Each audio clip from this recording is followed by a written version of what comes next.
Well, today we're here at Front Row Motorsports as the team gets ready for this year's Daytona 500. So who better to talk to than 2021 Daytona 500 winner Michael McDowell? Does it ever get old hearing that? How great does that sound every time you hear it? No, it doesn't get old, and it is awesome. It's something that we're all very proud of here at Front Row Motorsports, and something that we enjoy and cherish. But we're getting ready for this year, right? And so your mind automatically goes to how do we get another one, and how can we put ourselves in the best position possible to get one of the front row cars into victory lane. What is it about the super speedways with you that I mean, you guys are right there at the end of these races every time, it seems like? Well, I think it's a combination of getting fast race cars and having fast race cars. And then for me, it's just being a student over the years and just really trying to figure out what are the guys that seem to get to the end of these races and win them often, what do they do?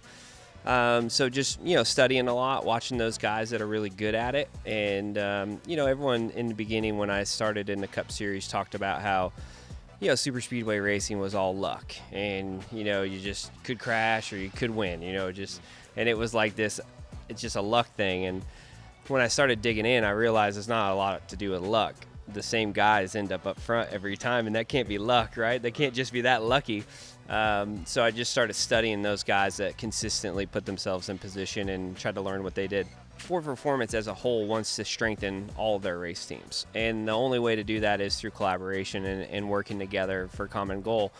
You see that play out a lot more at the super speedways, from a fan standpoint. You can actually see the manufacturers working together, but that's happening off track as well with simulation, with aero models, with development. All that is, going across the board to all the different teams, the different Ford teams, or, like you said, our competitors' teams, everybody's working together. And, this sport is so tough, and there's only so much time, only so much wind tunnel time, only so much, on track time with limited practice and all that. So the collaboration between the teams has really become a necessity because we're so limited on our on-track experiences that we got to make the most of every opportunity. So we feel like that's going to continue to help us progress and sustain us, through many years to come. And so having those programs in place is really important. You guys made the playoffs last year. You were right on the edge of pointing it in, and you get to win at the Brickyard. What do you feel like that experience has done for you and the entire team to get you ready for this year? Yeah, I think, more than anything is just we had fast race cars last year and good results and building that confidence and with a really young team too. And so now we have a lot of the same people coming back this year and with good chemistry and good notebooks and, just having a good baseline package of knowing what we need now gives us a lot of confidence going into this year. There's always moments that you look back and, you find your strengths, you find your weaknesses.